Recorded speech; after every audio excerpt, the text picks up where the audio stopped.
Welcome everybody, my name is François Letarte and this is my channel D30, a channel about tabletop role-playing games. I will answer a question that was sent to me at the first RPG a day question that I have made. I've talked about Elric Stormbringer, that role-playing game. And that question came from Null Inquisitor Sebastien, asking why? Why Stormbringer? What is so appealing to me for Stormbringer? Well, I had to think about it. It's something natural for me. I don't know. I don't know. Well, I know there's some aspect of the game that I really like. Let me tell you how I came to know this game. A long time ago, I was reading a French magazine, role-playing magazines called Casus Belli.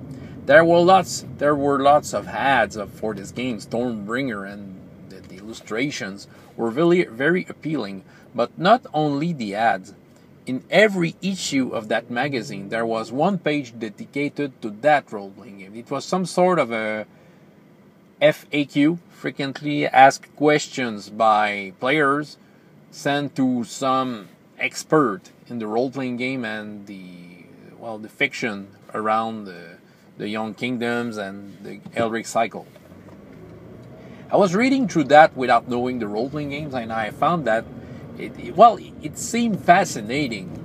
All the cosmic, fantasy with some cosmic travel through planes, law and chaos, Elric himself. Everything seemed special.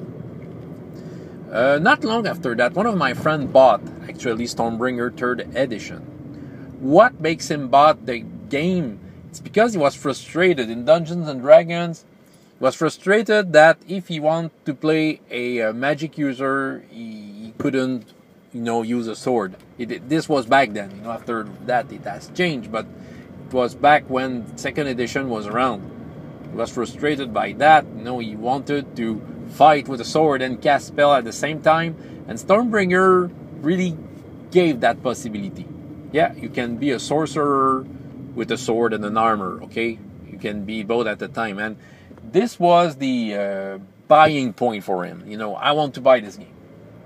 The cover of the 3rd edition with the green background, some sort of a big fight, and Elric on the top of it, holding his sword like that, screaming to the sky. Once again, it was an illustration that was very appealing to me. Who is this character? What is this world? We created characters to play. It was the D100 system. It was Chaosium. Very interesting game system, okay? And very interesting way to create characters. You were to roll randomly from where you were from. And then you will learn about that world, the Young Kingdoms, through the character creations. When you were coming from somewhere, your characters were better at some things than others. Okay, some characteristics may vary between the nations. So yeah, it was interesting. We played a couple of games. Of course, the game master, interested by the role-playing game, decided that he wanted to read the novels, of course. They get to know the Michael Moorcock novels, the Elric cycle. And while we were playing, he was talking to me about how great those novels were. So I decided to read them myself. I began to read them, and frankly, I was quite amazed. It was a great novel series. It was what fantasy... what you wouldn't expect in a normal fantasy. Okay, it's not Lord of the Ring. Okay, it's different. Okay, it's more about feelings, about the color of the setting.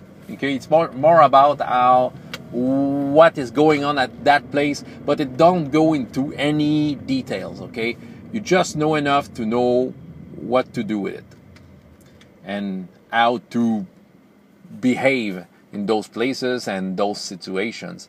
Those novels, I call it psychedelic fantasy. I'm sure there's a more official word to describe that type of literature, but Elric is going through the Young Kingdoms, which is a basic fantasy setting where you have everything you need from a fantasy setting. okay? But other than that, there are travel through planes and through his dreams, and okay, there's lots of very weird stuff going around.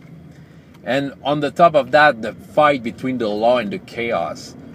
And law and chaos is not either good or bad. It's just that they have different goals. Chaos is to mess up everything, and law is to make everything standard, okay? The perfect law world would be just a gray dull nothingness, okay? While chaos would be all colors and all movements and everything mixed up together.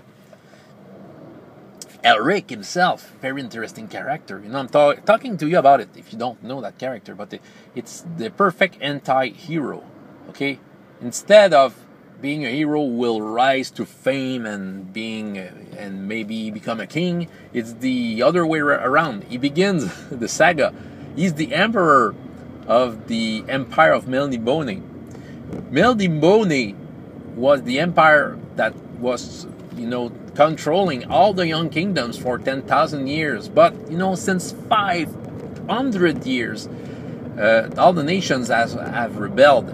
So the power of the Melnibonians just faded away. They think they are still the emperor, they still think that they are an empire. But they're not anymore. Every nations are running themselves, and yeah, the tie that and slavery in some way that Melniboné was pushing on them is just not there anymore. So all the Melnibonians, which are not very humans, these are aliens. Elric is a Melnibonian, are on their island, and they are kind of always daydreaming on drugs and doing some sort of leisure, torturing captives, and okay. But Elric is the emperor of that. Not only is the emperor, he's a sick person. He has disease. He is albinous. All his skin is white, and he's a very weak person, very weak man. He has to take drugs in order to be able to do stuff. And he's just bored, and he just don't know who he really is, and he wants to know who he is. What is his place in the world? He knows that he has some role to play in the young kingdoms and the cosmic balance, but he doesn't know what, and he wants to know the truth. So he just leave his throne there and go on an adventure. He found his sword, Stormbringer, which is a demon. That sword is a demon, and that demon gives the strength to Elric, but it's a very nasty sword.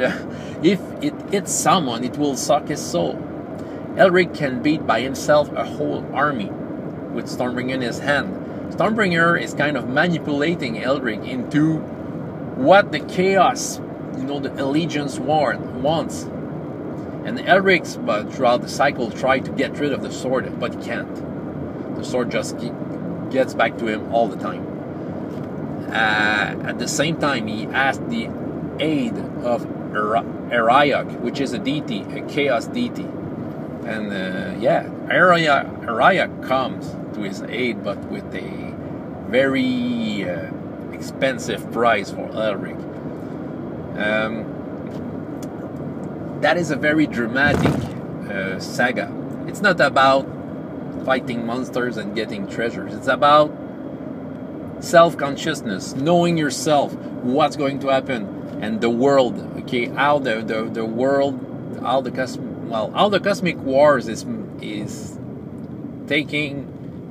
using Elric as a puppet, and yeah, it's very dramatic. Okay, as for the role-playing game, why I want this so much? The setting is perfect for me. Okay, I'm not the guy who will create that much of a setting, and I don't want setting that is too heavy. And I like into something that comes from novels. I like that. I always like that. So Young Kingdoms, like I said earlier, you just have the right amount of information to deal with what is going on. Okay, the map is made, you have the nations, you have which city, how the people are in there, what allegiance they are involved with. Okay, you just have the broad description, and then you can do whatever you want in there. Why Elric? Well, I like the cosmic balance, chaos balance, how it influences the character. I feel that it adds to the drama. And yes, it's not about getting treasure. You can do adventure getting treasures, but it's always about, okay, you are a hero and you have a part to do into this big scheme. And you will be tempted to use stuff to make the balance, okay, go one way or the other. What else do I like? Yeah, well, I would like the players to get into that sort of drama like Elric has. And I want to have the magic system that also reflects what's going on in the novels. I've tried some games of that. You know, I have a video that shows my books. The last game that I have from that saga is Moonblade, a French role-playing game, and I'm really looking forward. You know, the more I think about it, the more I think I want to read it. The characters in that, more than the versions before, more than the versions from Chaosium or Mongoose, in that it's clear that you are part of the cosmic war. Okay, you have a role to play like Elric does. Okay, you are some sort of an eternal champion. It's already, your character starts like that. Okay, and I'm looking forward to see how the game systems can hold that and to see how cool the characters can be. You know that you have a tragic destiny. Okay, no. What else? Yeah, the races. No elves, no dwarves. Okay. Humans, Merns, which are winged people, can play Melnibonians. Well, if you play that, you will be thrown rock at every nation. Everyone hates Melnibonian. You can play Alf Melnibonians. There are some weird races, or two there. What you can do, well, you can be an adventurer created like classic fantasy. You can be a sorcerer wielding, wearing an armor. It's possible. You can do a dream thief. You go in the dreams of the people to make quests in their dreams. You can be someone who travels through planes, but you don't remember the last plane you were in. Okay, there's lots of possibilities. The monsters and that, outside the natural creatures and the dragons are all crazy creatures. Usually the creatures are stuff from chaos, though there are some creatures from the law, like big constructs, okay, that can be introduced in the game. There's lots of possibilities. That's something that I like about Elric. I like to go weird with a role-playing game, and I think Stormbringer, you can do that. Well, you can do that in Dungeons and Dragons, of course, but the setting, the Young Kingdom setting, that place, you can go weird. Okay, you can go through a plane where no law of physics applies. Okay, you can go quite cosmic about it. You can play the Eternal Champion card, creating characters that are from another world, which is tied to the characters that are in there in some way, and they have the same quest but at different places at the time. It's called the multiverse. Yeah, I really dig the novels. Every time I've read the series, I read it like 2-3 times. I was really into the drama. It's very dramatic. I don't want to spoil anything. If you haven't read Elric, it's one of the Appendix E, Appendix E or N. Well, in Dungeons and Dragons and even Pathfinder, check out the suggested readings, and it's in there. Elric, it's in the readings. You should read that. If you don't know about it, the alignment system of Dungeons and Dragons was highly inspired by Elric and Stormbringer. It's a mix of high-twisted sorcery. There's a feel of Conan into that. Okay, kind of. The Young Kingdoms may feel like the world of Conan in some way. the humans are, they interact, and you know how the society works. Okay, it's kind of middle age, but just before. Okay, it feels like that. Yeah, it's just unexplainable. But every time I take one of the Elric book, I always think to myself, damn, I would want to have a campaign in that, either as a player or as a game master. But yeah, that's why. For those reasons. Technically, it's an easy setting to handle, and there are many possibilities that are appealing to me. And the way it's made, it makes a good reason for the characters to be dramatic about their destiny. Okay, yeah. So that is my answer. Why Elric Stormbringer? So feel free to comment. François JDR D30, and up to next time, I hope you have as much fun in your life as in your games. Goodbye.